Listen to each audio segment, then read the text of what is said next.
Welcome to our channel. Today we how to reset Outlook password tested method step by step clearly. Open your web browser and go to the Outlook sign-in page. Click on the sign in button. When prompted, enter your email address and click next.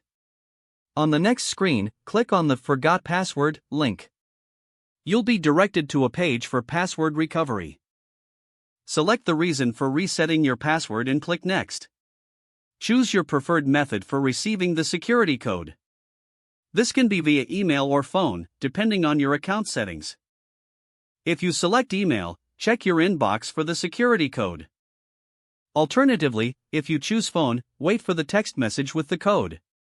Enter the security code in the provided field and click Next.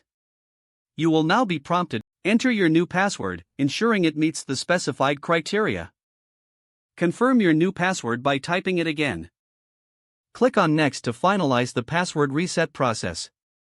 You'll see a confirmation message indicating your password has been successfully reset. Now, return to the Outlook sign-in page.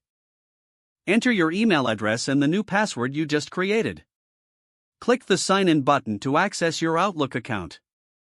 If the page does not load, refresh the browser or try again in a private or incognito window.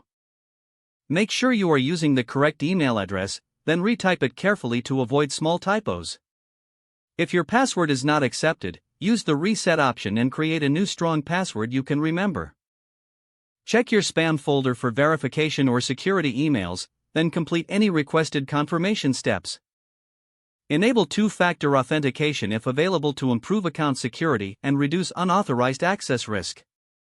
After signing in, review your profile details If you see an error message, note it down and try again after restarting your device and internet connection. Log out when you finish, especially on shared devices, to keep your account and payment information secure. If the page does not load, refresh the browser or try again in a private or incognito window. Make sure you are using the correct email address, then retype it carefully to avoid small typos. If your password is not accepted, use the reset option and create a new strong password you can remember. Check your spam folder for verification or security emails, then complete any requested confirmation steps. Don't forget to like this video and subscribe to our channel for more step-by-step tech guides.